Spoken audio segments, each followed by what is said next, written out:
I knew you could handle it. I'm in a mood. Can you tell I'm in a mood? I'm in a mood. I can kind of tell. I got the best news possible today for my little mood. Oh, what's that? Yeah. Dad has been signed off by the nurse. Well, wait, shouldn't that put you in an opposite mood? No. You don't understand. I can tell you don't understand. Okay. Basically what that means is Dad has no more external holes than he should have at this point. Right. He only has the holes God gave him. That's right.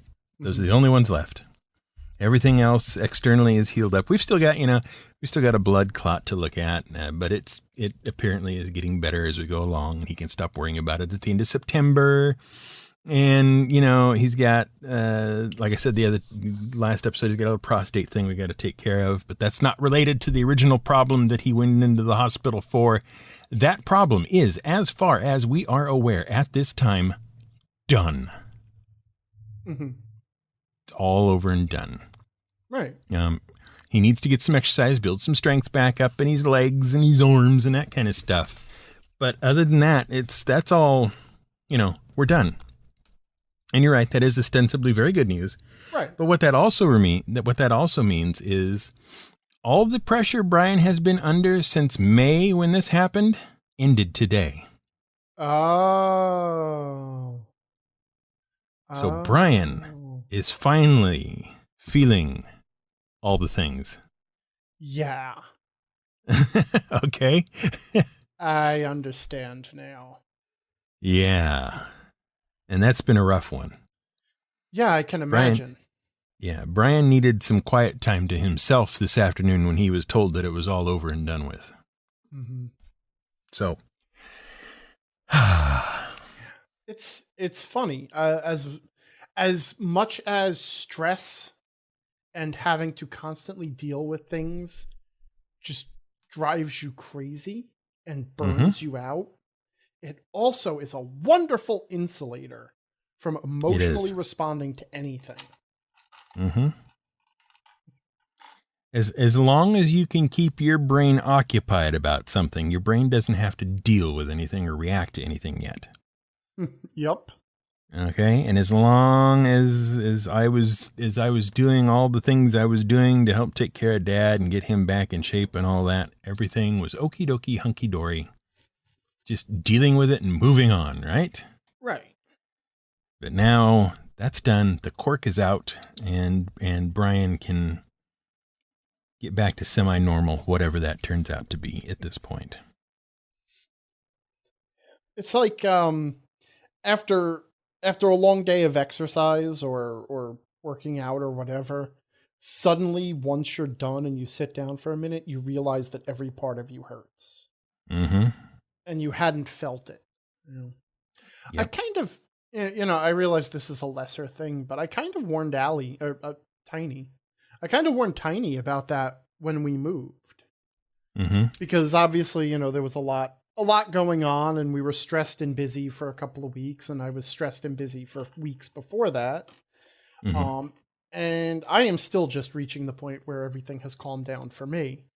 But I told her, there's going to come a day after we've moved and, done everything we had to do, and you're going to crash. You're not going to know what to do with yourself. And suddenly the weight of everything is going to hit you because you're not distracted by having to do it all. That's right. Yeah. And she had a nice, cause she's going back to college. Cool. She starts next week. Yeah, I guess next week now. Oh, nice. Yeah. And she just started a new job, but she had a 2-week period after we moved and after we had mostly gotten settled and before she started the new job of nothing. That nothing will get you every single time. Oh, it's the worst. Yeah. No, on the one hand, it's a huge relief, and I'm very happy that Dad is getting back to normal officially and, all that kind of stuff. Because like I said last time, we had some pretty good reports and a pretty good idea that he was recovering well, but to have it be official is another story altogether. Right. It's that rubber stamp effect. Yeah. Yeah. And it's just nice. And as much as that is nice, and I enjoy it, and I'm very happy that has occurred, there is some personal recovery time involved. Mm-hmm. Yeah. Well, I wish you the best with it. Yeah. I don't know what else to say. I'm sorry. No, that's fine. I think we'll be okay. Anyway, You were about to say something. No, I was on a completely tack tack. Right. My problem is I am having a hell of a time reestablishing a work routine.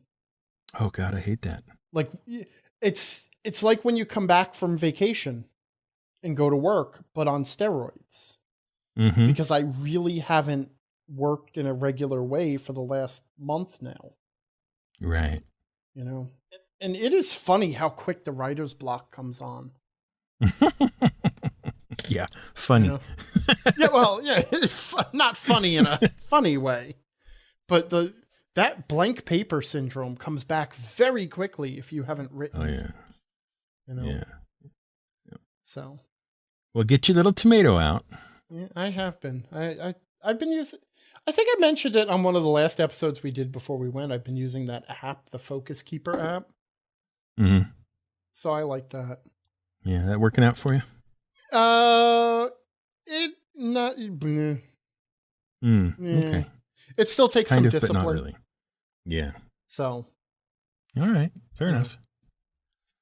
Yeah. Fair enough. I'll get back there. Cool. We don't have a plan for this episode, do we? No, we see.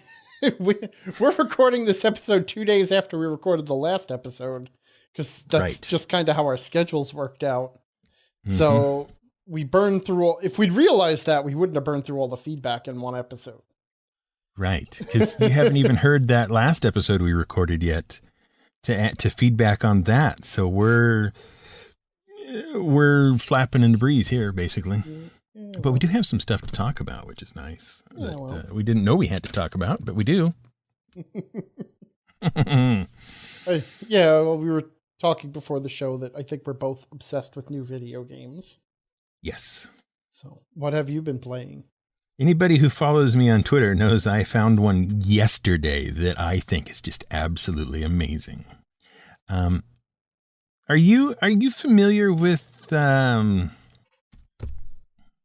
of the pulp adventure novels of the 30s or set in the 30s? Oh, sure. You know, you've got like Doc Savage and Tarzan, and you've got, as I mentioned the other day, we've got Mandrake the Magician came out of that era as well. Right. You know, those kind of pulp adventure-y things where, you know, everybody goes off on these crazy adventures. And, you know, Indiana Jones, that kind of stuff. Alan Quatermain, that kind of thing as well. Who sadly I did not know about until that movie, The League of Extraordinary Gentlemen, which I have to admit is a guilty pleasure of mine. See, I haven't seen that one. You shouldn't, unless you have some alcohol in you. Awesome. I fully accept that it is objectively a bad movie that I quite enjoy. Okay, that's fair. It's nothing wrong with that, really. Yep. The Alan Quatermain I'm talking about is H. Rider Haggard wrote them way back, a series of Quatermain novels way back when. And the way I ran into them was a couple of movies that came out in, I want to say, the mid-'80s.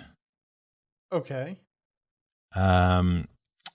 It's like Alan Quatermain and the Lost City of Gold or something like that, I think.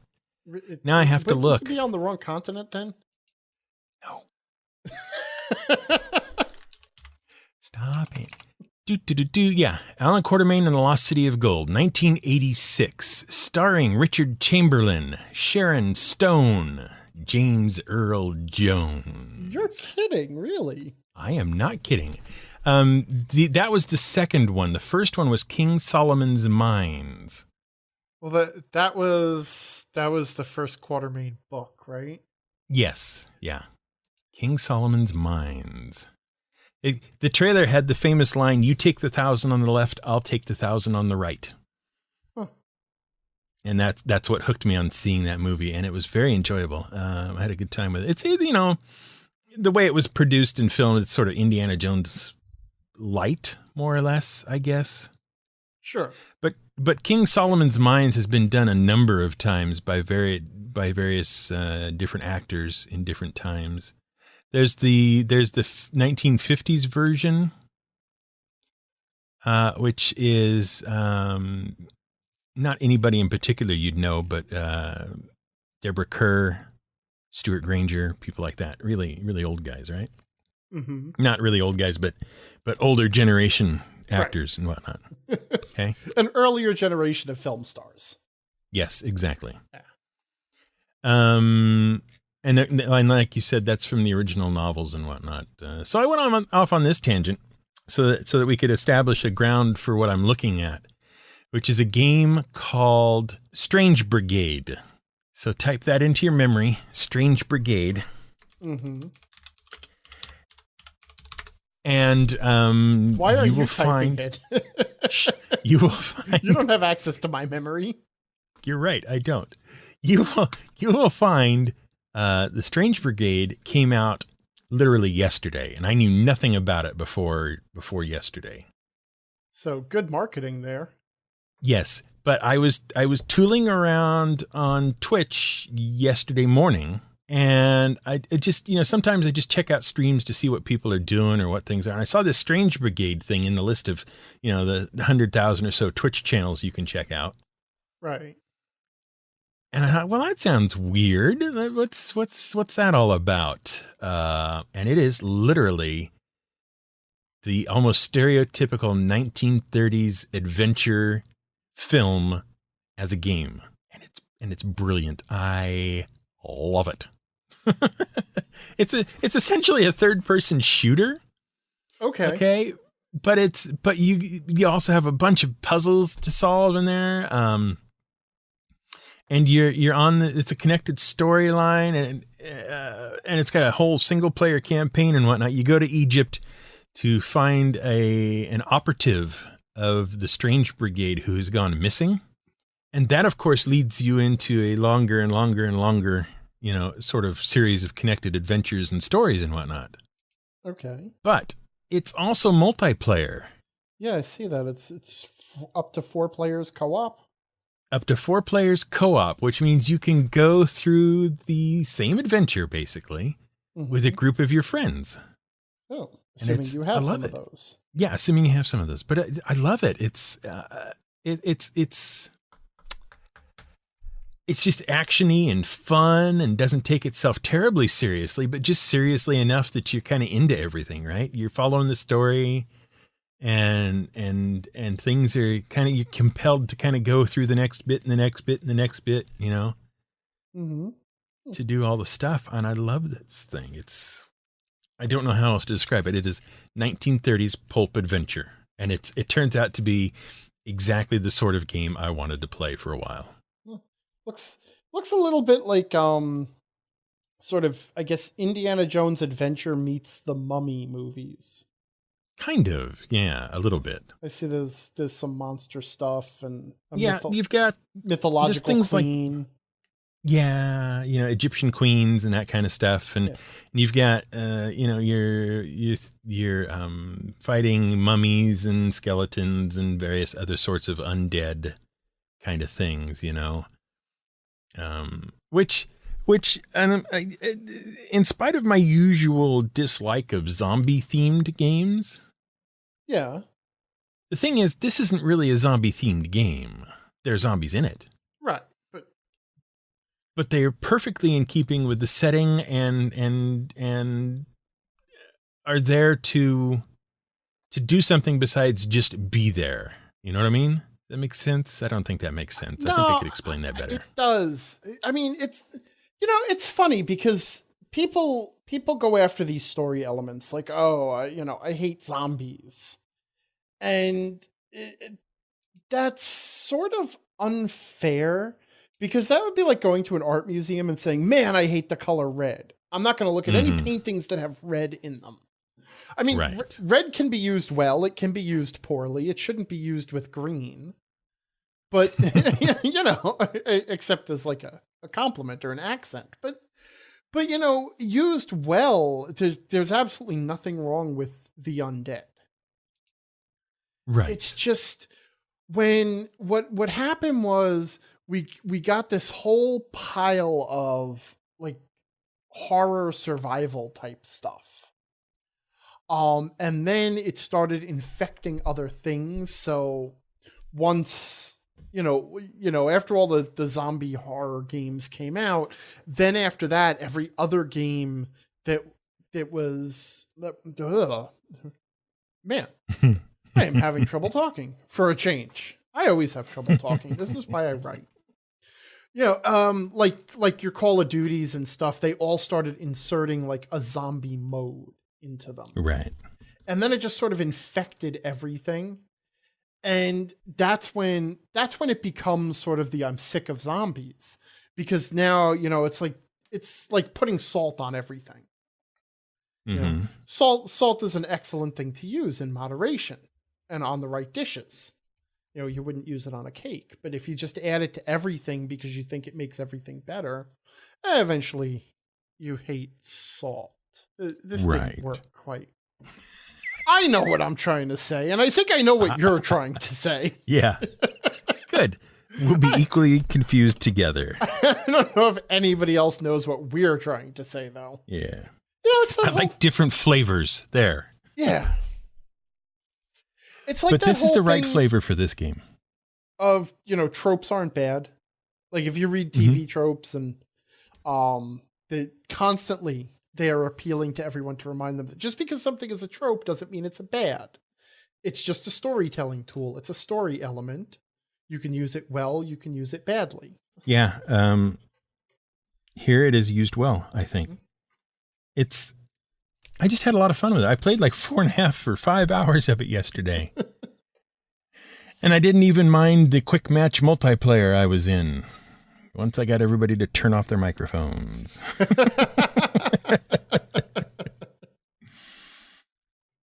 But yeah, it's just, like you said, I wish I had friends to play it with. But it's really cool and I enjoy it right at the moment. So what platform are you playing on? On the PC. Oh, okay.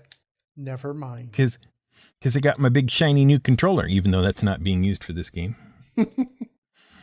But no, anyway, I don't have an Xbox or a PS Wii or whatever they're called anymore. So, Yeah, because I noticed it's out on PS4 and Xbox. Yeah. And I would check it out, but all of my time is now being absorbed by something else. Is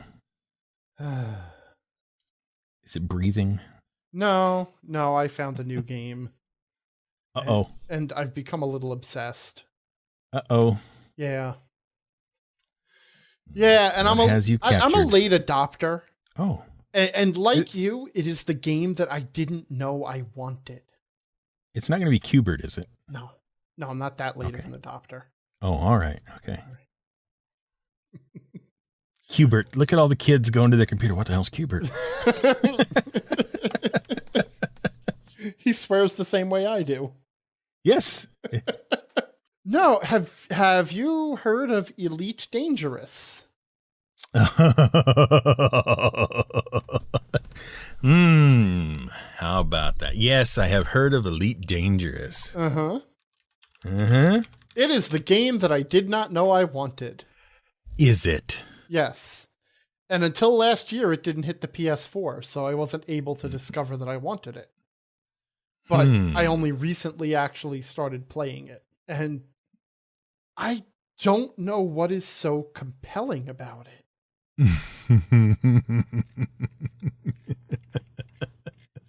I believe at some point in the not too distant past, I had a sort of an experience with Elite Dangerous that did not encourage me to return to it. But if it's working for you, that's great. What? Now I'm curious. You can't drop a tease like that without sharing the story. Well, basically what it amounted to is, okay, Elite Dangerous is mostly a sim, right? Yeah, it is. You own a spaceship. Mm-hmm. And that is the entire premise of the game, is you own a spaceship in space. Right. Yeah. Right. Yeah, go ahead. Okay, so here's what happens. It's a simulation game, right? And as a simulation game, you're expected to do a lot of stuff that in other non-sim games would sort of be handled automatically, right? Yes. Okay. My particular complaint came... Also, you're expected to know a disturbing amount about astrophysics. Yeah, well, see, this is kind of what I'm getting at, too. It's like, my complaint came when the spaceship did not have an automatic landing gear system. Yeah, I made that mistake a couple of times. Like, I had to hunt around to find the landing gear to put it down in order to land safely. And what was really annoying was that I had positioned the ship so perfectly over the landing area. There was no way it was going to go anywhere I didn't want it to go, but I could not find the frickin' landing gear to put down. So I couldn't land. At all. And I'm thinking to myself, look at this dumb thing. It auto plots, hyperspace leaps. It regulates it tracks incoming targets. It does, all this amazing junk and all kinds of things. And nobody in the whatever it is, 100 or 500 or 1,000 years worth of development thought, hey, you know what? It might be nice to have a system that detects when you're close to the ground and at a slow enough speed to land to automatically extend the landing gear. Taking one thing off the pilot's mind. Yeah, but a lot of it though, and I made this joke to Allie when I first started playing it. A lot of it is like being what do you call it? Like a passenger jet pilot. Mm-hmm. Okay. It is hours of boring with excitement at the beginning and the end. Mm-hmm. Because all the interesting stuff happens with takeoff and landing. Yes. And by the way, you can actually buy a docking computer that will automate all of your docking processes for you if you're willing to allocate ship resources to it. Uh-huh. Yeah. And you can also buy training wheels for your spaceship.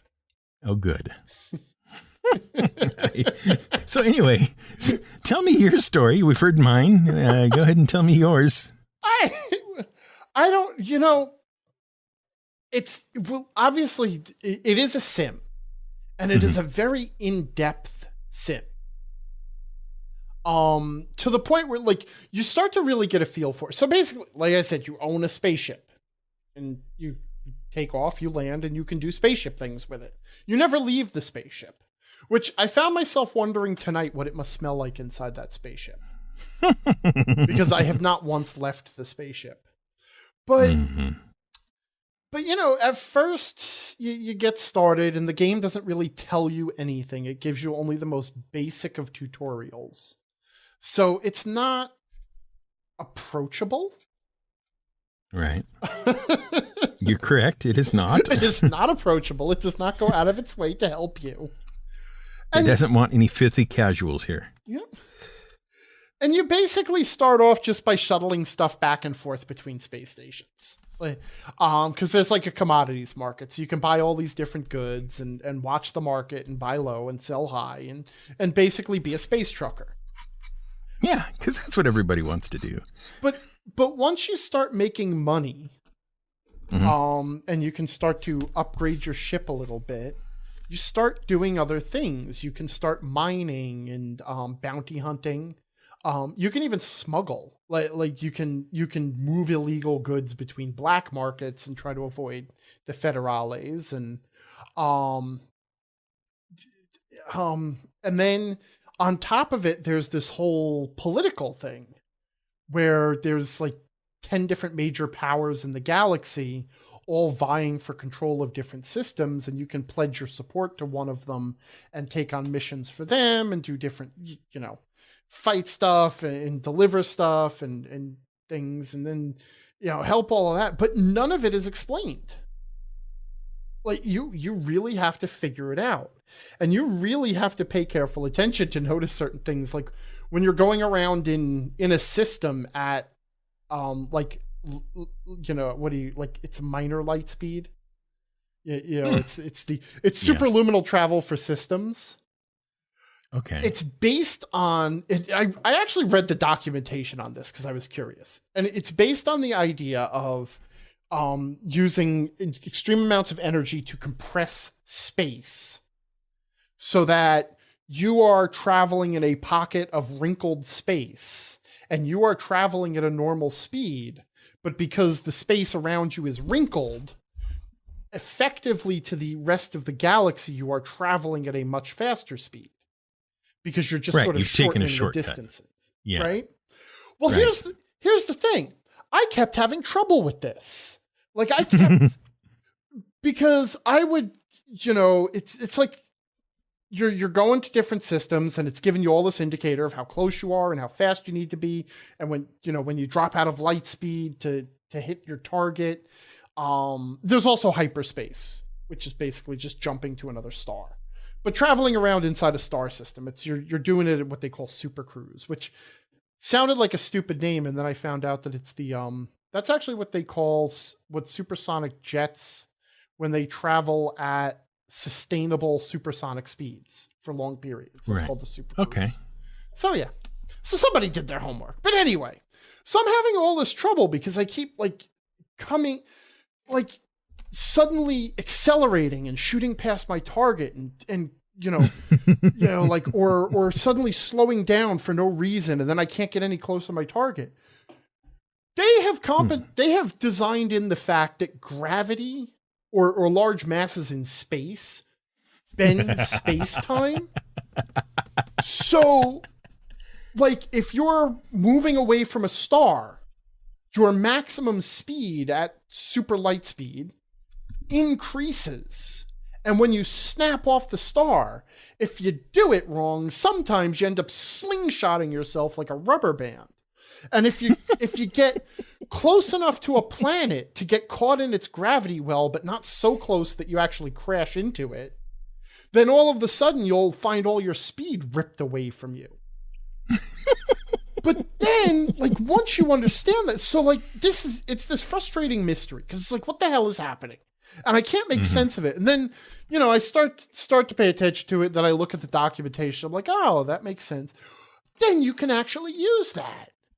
Oh, you can do slingshot maneuvers and stuff. Pick up speed by like shooting yourself around the planet and stuff like that. So, but can you pick up any whales? No, you can't travel in time yet. Oh, okay. Though I did because you have to go looking for it. I did check the galactic map and I did find Earth and Sol. Oh, good. And someday I'm way out there. I started out in the middle of nowhere. So, but yeah, so I've been trading. I gave up mining. Mining is incredibly boring, and I've started doing some bounty hunting. And actually, so what happened was I noticed that whenever I would go out and mine, because you would find you would go out to like planetary rings and clusters of asteroids and stuff, and break off chunks of them with your mining lasers and scoop them up with your cargo scoops. Pirates and other players would hang out there and attack the people who are mining, who are usually fairly defenseless. So instead of mining, which was incredibly boring, I bought myself a fighter ship and kitted it out pretty well. And I started hanging out at the mining station, waiting for the pirates to attack.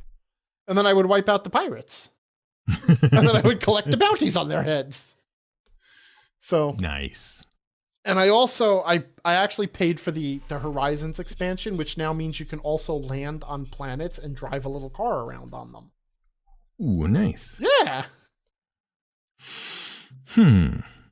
So are you in for Star Citizen? I'm sorry? Are you in for Star Citizen? Nah, well, like that'll ever come out.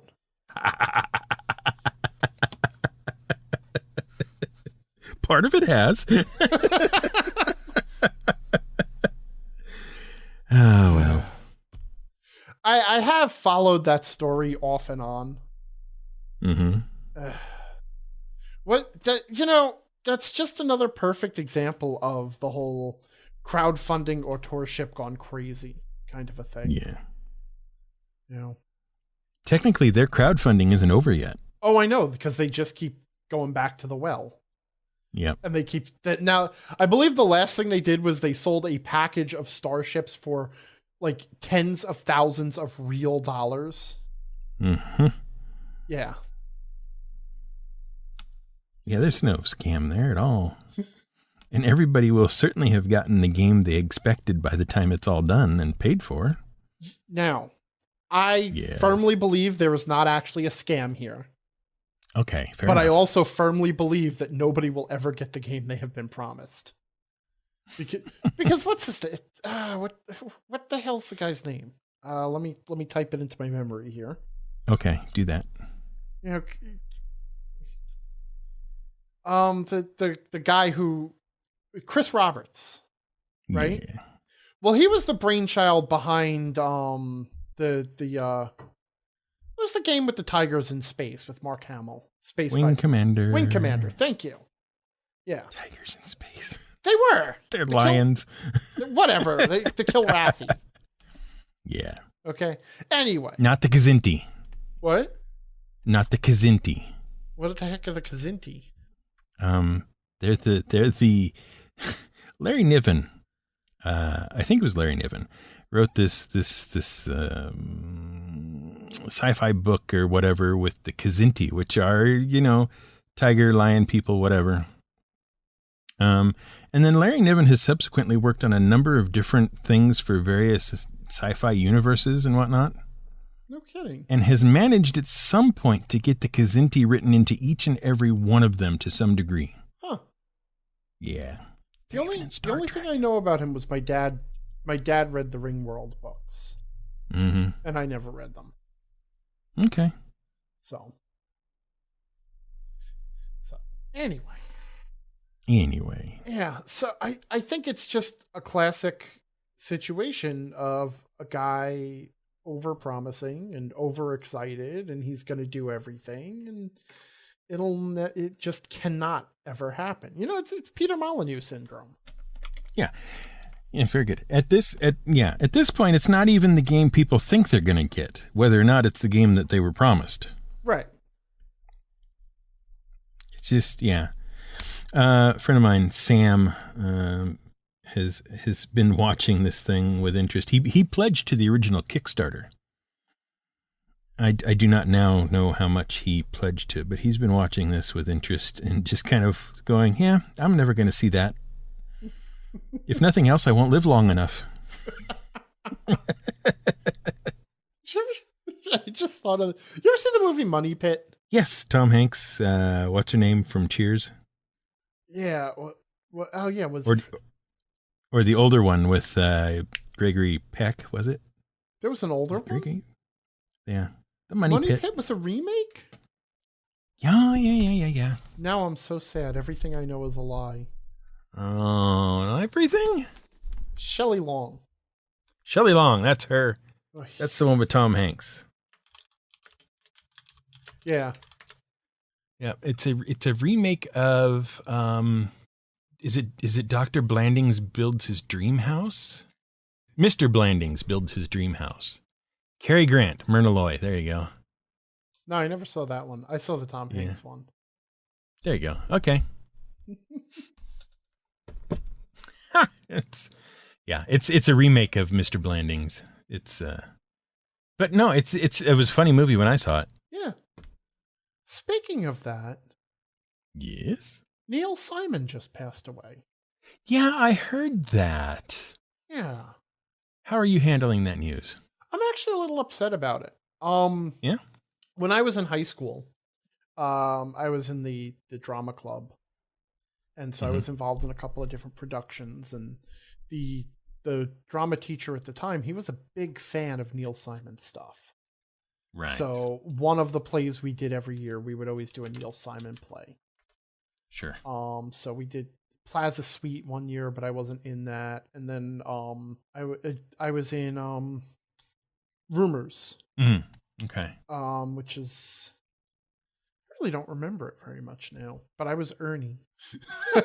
I was Ernie in Rumors. Yeah, I don't know. When I heard, like, I really don't have much knowledge of Neil. I mean, like, obviously, I've seen The Odd Couple, and I saw the movie The Plaza Suite, and then the Odd Couple TV show, and I enjoyed all of that stuff, and that all grew out of his play, The Odd Couple. Right. But it was just weird when I heard the news. It took me back to high school. And that's a dangerous place to go. Yeah, well. And so I remembered my time in the drama club, and that was also the time when I was on the fencing team. And then we did, a funny thing happened on the way to the forum. Oh, that is a neat one. I love that show. It was a good. Yeah, I've only seen the Zero Mostel version. The Zero Mostel version is great. Yeah. Okay. But I wasn't actually on stage for that one, but I did choreograph the sword fight between Pseudolus. Was it Pseudolus? That was Zero Mostel. I think that's right. Yeah. And the general Marcus Gloriosus. So me and my friend, we were on the fencing team, and we were in the drama club together, and so we choreographed the entire sword fight. At one point, they take the fight down into the orchestra pit, and then Pseudolus emerges on. Marcus emerges back on stage, or Miles Gloriosus. He emerges back on stage with his sword, ready to fight, and then Zero Mostel. Pseudolus jumps back up on stage, and he's wielding a flute. And then the flautist from the orchestra pit, she comes up on stage, and she gives him back his sword and takes the flute, and then whacks him in the head with the flute. So it's little fourth wall breakage there. Nice. But I remember when we were first choreographing that scene, my friend and I, we were working through it, and we had the stage swords, and he's just trying things out. So he's just yelling commands at me, it's like left, right, duck. And then all of a sudden he yells jump, which I had no idea what I stopped, and he whacked me in the ankles with this sword because he wanted me to jump straight up so that he could slash under me. I had no idea what. It just yells jump. I'm like, so yeah. Forward, back, left, right, up, down. Patty, thrust, good. You were in Rumors, huh? I was in Rumors. Don't ask me to remember the play. This is a weird little play. Starts with Ken Gorman and his wife, Chris Gorman, at the 10th anniversary party of Charlie Brock, the deputy mayor of New York, and his wife, Myra. Unfortunately, things are not going quite to plan. All the kitchen staff is gone. Myra is missing. Wait, the host Charlie is dead. Has shot himself in the head. Right. Okay. It's coming back. And then he wasn't dead. He was drugged, and he grazed himself. And they're trying to cover it up, and then other couples start to arrive. Mm-hmm. And each couple has their own secret or problem. And they're also trying to figure out what happened to the host or cover it up or whatever. There's all kinds of stuff going on in there. It was a fun play. The only thing I remember about it is there's a scene where Ernie, that was me, my wife Cookie, that was her name. We're off stage. We're in the kitchen preparing food or whatever while everybody's trying to do whatever. And all of a sudden we make all this huge crashing off stage, and I have to run on stage, and everybody asks me what happened. And I had this long spiel to deliver at a rapid patter of this whole unlikely accident that had happened. And she dropped the thing, and then this thing happened, and the other thing fell, and she needed an ice bag, but there wasn't an ice bag. Yada yada. This whole unlikely thing that I had to deliver, and I pulled it off perfectly on opening night. I was so nervous about it. And I, and my friend, the same friend who was in the fencing team, he looked out at the audience and he actually gave me a couple of claps, and the audience started to applaud. And I was actually going to get applause for the speech. And then the other actor jumped in with his next line and cut the audience off. Oh, jeez. Taking my moment of glory. Thanks a bunch. Wow, that is such a minor memory. Why is that still in there? Anyway. Yeah, so you were Ernie Cusack, a psychologist. Ernie Cusack, yeah. Cusack, yeah. And married to Cookie. Married to Cookie Cusack. Right. Awesome. I think everybody was trying to keep the situation from me. Right. That seems to have been the thrust of the first act. Yeah.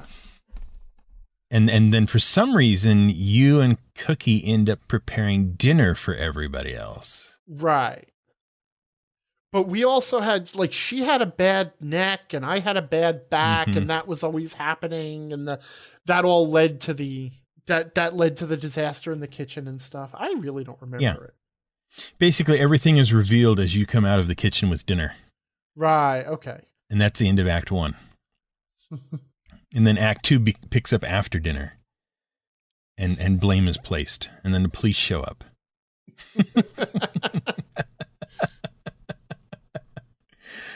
Oh, man. That reminds me, I don't know if we've ever talked about this before. Have you ever seen Noises Off? Either the movie or the stage play? Carol Burnett, Noises Off. Carol Burnett, Michael Caine, John Ritter, who's Superman? Christopher Reeve, Mark Lindbaker. I have a vague memory of it, so I must have watched it when I was much younger. Oh, fantastic. Which, of course, would have put it in the Stone Age. Go back and see it again. Yeah? Yeah, because it's very much in the vein of Rumors, but fourth wall breaking. I know my mom likes it a lot. Oh, it's fantastic. I actually got to see a stage production of it. Cool. Yeah, an off-Broadway production and also a local theater production. Which one was better?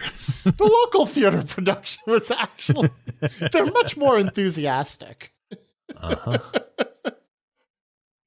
But no, it's a very dysfunctional acting troupe is trying to put on a show. But, you know, who's sleeping with who and having an affair with who, and, you know, who hates everybody, and one of them's got a drinking problem and is always trying to sneak off and get drunk. And so the play and the movie are done in 3 acts. Each time it is them running through the first act of the show, but gradually with each production, more and more of it just goes off the rails as their personal problems destroy everything. The first time you see it from the front of, you know, from the audience perspective. The second act, though, you see it entirely from the backstage. So the actors are coming, because it's one of those, it's a British play where they have all the doors and everybody's always going on stage and off stage. And yeah, in fact, it's very much in the vein of Rumors, where it's, you know, several couples wandering around a house with a lot of doors trying to hide secrets from each other. So as the second act is going on, they go out, you know, you can hear them on stage doing their thing, but all the action is focused behind stage. And most of it is pantomimed because they have to be silent backstage. So, and there was an excellent scene where I think Carol Burnett ends up chasing John Ritter with a fire axe. It's very well done. That's pretty good. That's pretty good. Yeah. See this movie. I recommend it. See it again. Yeah. Okay. I can probably manage that. Yep. The only play I was ever in was in junior high, and it was Taming of the Shrew. Oh. That wasn't Neil Simon. That was not Neil Simon. That was some other guy. Did you do it in the original German? No. Nor the original Klingon.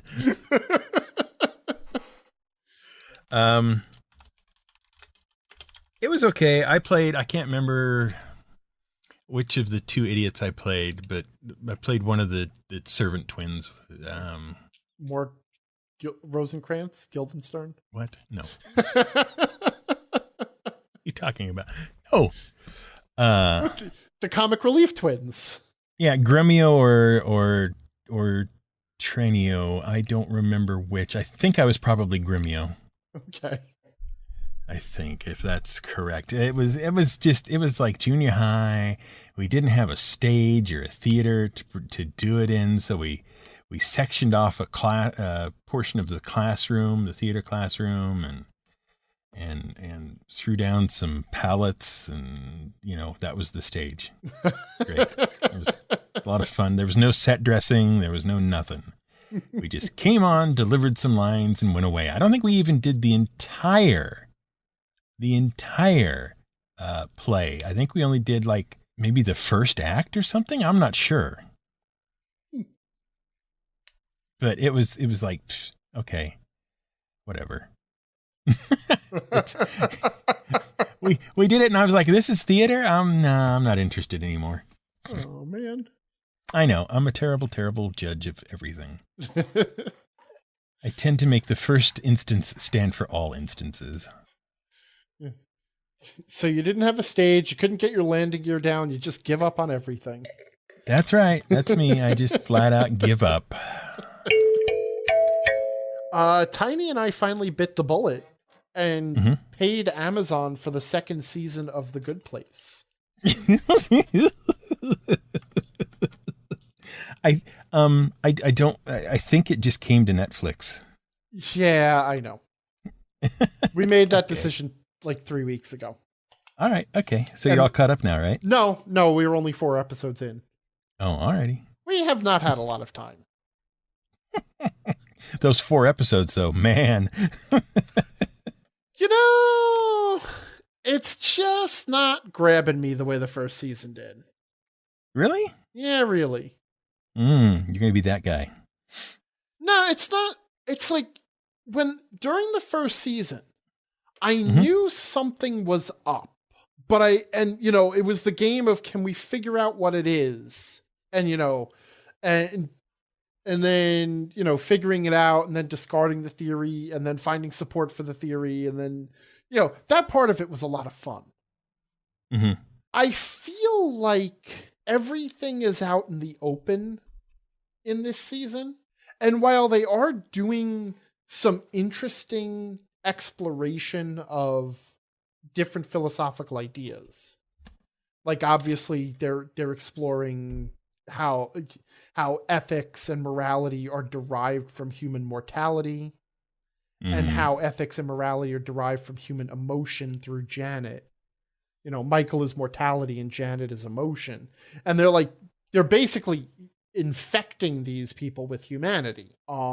Which it's interesting, from a philosophical perspective to watch, and it's still funny. Yeah.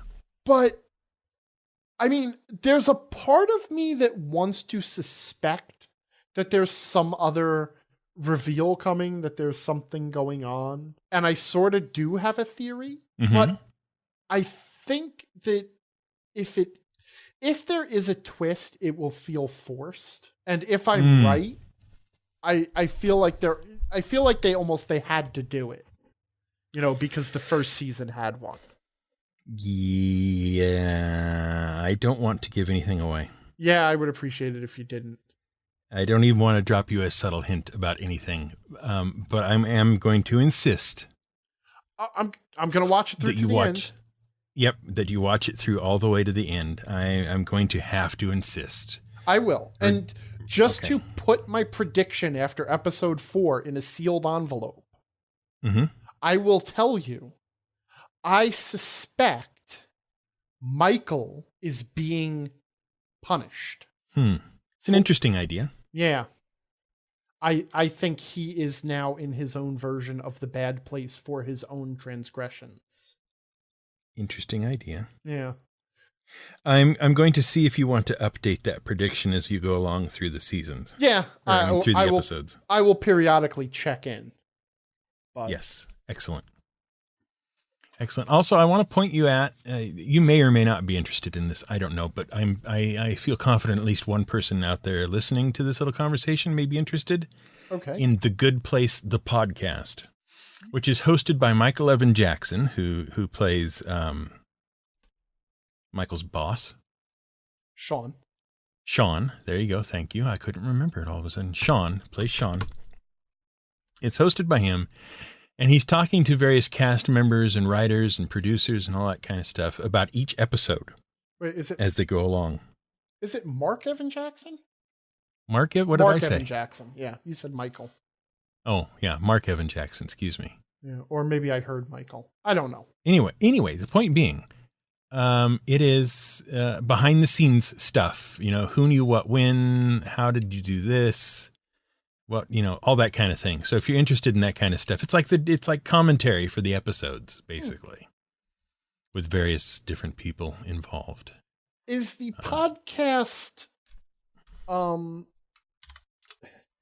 like, do they go through it season by season? So if I started listening to the one for the first season, it would not ruin the second season? Correct. Okay. They're very good about keeping any spoilers that might be occurring contained within the episode that they belong in. Okay. Yeah. Yeah, because that would be my only concern. Because I would be interested to listen to it. What was I going to say? There was something else I was going to say. Oh, the other thing is that I rewatched season 1 in preparation for watching season 2. And I sort of binged it. And it was actually very interesting noticing some of the stuff that had been planted right from the beginning. Yeah. What is it, like 10 minutes into the very first episode, they tell you exactly what's happening? Yeah. It's like, wait a minute, I don't remember that at all. But there's also all these very entertaining little details. Mm-hmm. Like, who's the woman in the medium place? Mindy St. Clair? Yes. Who has been there for 32 years, right? Mm-hmm. And her case had to be decided by an arbitrator. Right. Right? When they first bring Sean in, and he says that they explain he's the arbitrator of justice, and this is a situation that he has never had to deal with before. The first thing he says is that this is case 002. Mm-hmm. The second thing he says is that he has been stuck in goo for 30 years. Heavily implying that the only other case he ever presided over, or that had to be presided over, was Mindy St. Clair's case 30 years prior. Right. It's such a tiny little detail.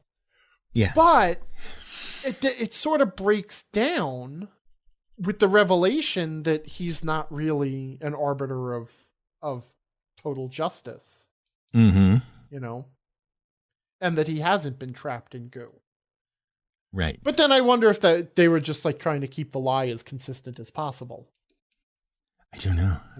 But do you remember when she eventually admits that she doesn't belong there, when Eleanor admits she doesn't belong there, she says, isn't there a medium place I could go to? Right.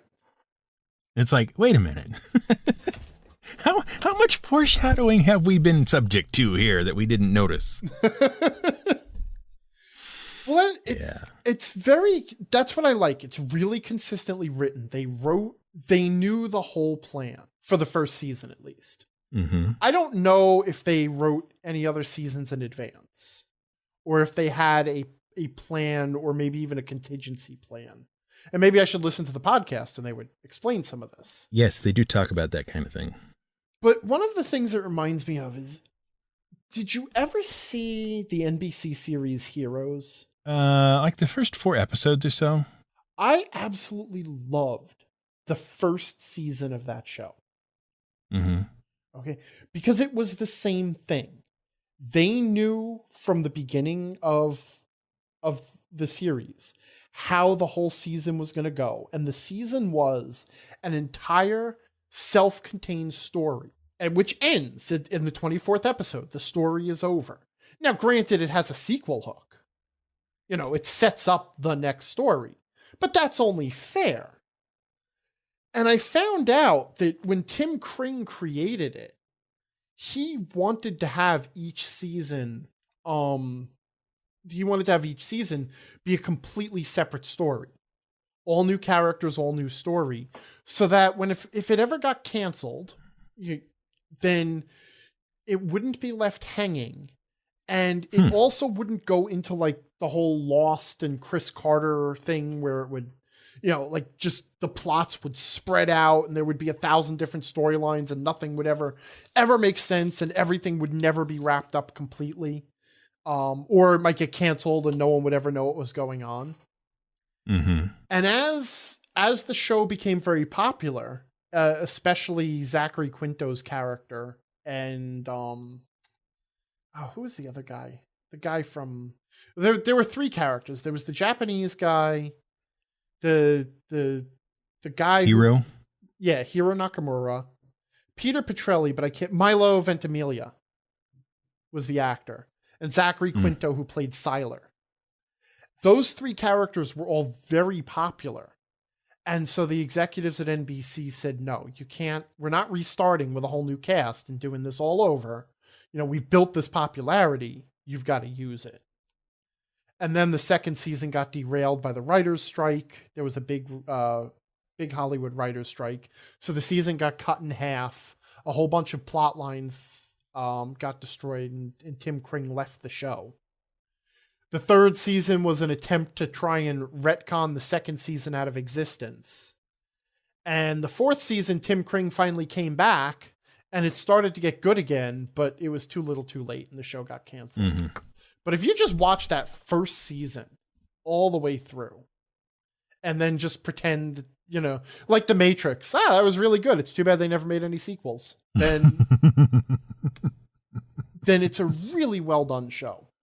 And again, if you watch it the second time, you discover how much little foreshadowing and little tiny details were hidden about everything, which I love. I love that stuff. Yeah, that's always fun. I was just noticing. Yeah. I've started, like I said the other day, I've started posting videos to my YouTube channel. Mm-hmm. Immediately lost 3 subscribers. Because you posted videos? Uh-huh. Well, I didn't sign up for this. No. It's funny. Like, I need these notifications. Like, yeah. YouTube sends out notifications anyway. As if. Do you... Okay, so let's talk about that for a minute. Yeah, go ahead. Do you understand what's going on with YouTube now? It's not enough just to subscribe to somebody. Mm-hmm. YouTube doesn't care if you subscribe to somebody. Right. What they care about now is whether you've hit the little bell. Because you want to so you can be informed. Mm-hmm. Mm-hmm. And what I've discovered is, if you don't bell a channel, then you don't get to know right away if they've got a new video out. They won't even post, the video won't even show up under your subscription tabs if you haven't belled it. See, now this is interesting because I actually have not belled any of the channels that I am subscribed to. Mm-hmm. Okay, because I was curious as to what would happen. I have a subscription feed, and it shows me every video that all of my subscribers post when they post them. I don't get notifications, like my phone doesn't ding and I don't get emails and stuff like that. But if I go on to, say, my YouTube app on the phone and hit my subscriptions button, I actually do see the videos. So I had sort of assumed that what I was opting out of was just receiving the notifications, like receiving an explicit message. Right. But it may also be that I'm just not subscribed to that many channels. Could be. So there's nothing to put in my subscription feed. Because I've got a pretty regular routine, In the morning, I like to watch little videos, whatever's come out overnight or whatever, and just kind of check in. And, it takes about half an hour to watch the things that come up and that Right. kind of stuff. So I know what's there. And then, sometime later in the afternoon or whatever, after I finish working on whatever I worked on, I'll just, I'll find another video to watch, so, kind of as a relaxer or whatever. Yeah. Just to shift gears for the rest of the day. So I've got a pretty good idea what's coming into my channel and where it is and into the subscription feed and all that and where it is. And I have noticed that since this bell thing started, Right. videos will show up in places I know they weren't in the morning or in the evening. They'll be new to my subscription feed. But they won't be like new in among the videos that are already out. They won't be like the first on the list or whatever. They'll be at, based on whatever time they were actually posted. That's where they will be slotted into the feed. Mm-hmm. Because it's delayed by 2, 3, sometimes 4 hours. Okay. And I pay careful enough attention to what's out there going on with my subscription feed that I notice when something new shows up, something I don't recognize or whatever. See, I really don't. I do watch a lot of YouTube videos, but I'll watch them mainly while I'm cooking or cleaning or in the middle of something else. Mm-hmm. Or sometimes I'll lay down and just watch, a couple of videos in bed just to relax, but I guess I don't pay that much attention.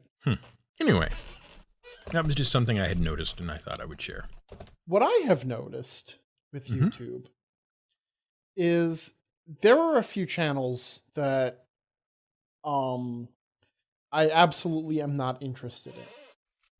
Right. That seem like they should fall into my interests, but I have no interest in what. I'll give you an example. Jim Sterling, the guy who rants about video games, heavyset British guy.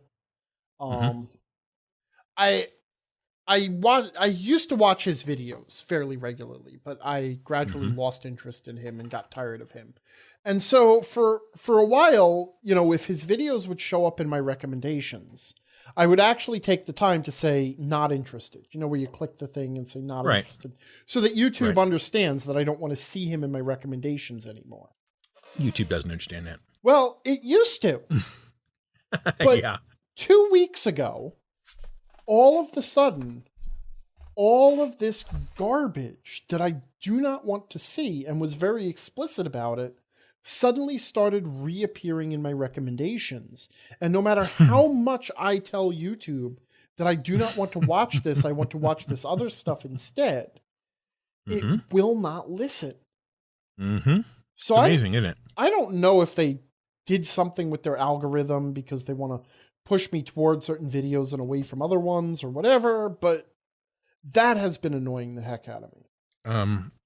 I have spent so much time telling YouTube what I am and am not interested in video-wise from its suggestions and all the other stuff it throws out there, that there are occasions where it will just present me with a blank screen with no videos on it whatsoever. Because it has no clue, apparently, what to recommend to me. Yeah, that tracks. But I still... You pretty much hate everything. But I still, when it comes up and comes back in, it still shows me videos I know I've told it not to show me at least a dozen times. And it'll still pop up in the recommendations. Are you sure you don't want to watch this? Yes, I'm sure. Geez, no, really, do you want to watch this? No, I don't want to watch it. Come on, watch it just a little bit. Just a tiny little bit for me. It's like, come on. I hate your algorithm, YouTube. I hate it. Go fix it. Everybody hates it. But you know what? Because YouTube listens to us. No, they don't. They listen to advertisers. Oh, right. But you know what, though? Like, I can't begrudge them that. Because, like, content creators are not YouTube's customers. Okay, content creators are YouTube's product. Yes, exactly. Their customers are the advertisers. Okay, which is why you get to post videos for free. Yeah, what's the rule of thumb? If you aren't being charged, then you're the product. Yep, that's exactly it. And it had, like, people, I know that, like the whole, what did they call it? The adpocalypse, where a bunch of people suddenly lost their advertising rights. And and then there was the whole demonetization thing, which then that's a completely different issue. But once again, though, that it still all comes down to, if you want to make money doing something, you have to satisfy the people who are paying you. And if they don't like what you're doing and are not willing to pay you, then you could complain about it until you're blue in the face, but it's not going to change anything. And nobody owes you a living or money or anything else. That it's just the way it was. It's just the way it is. Time.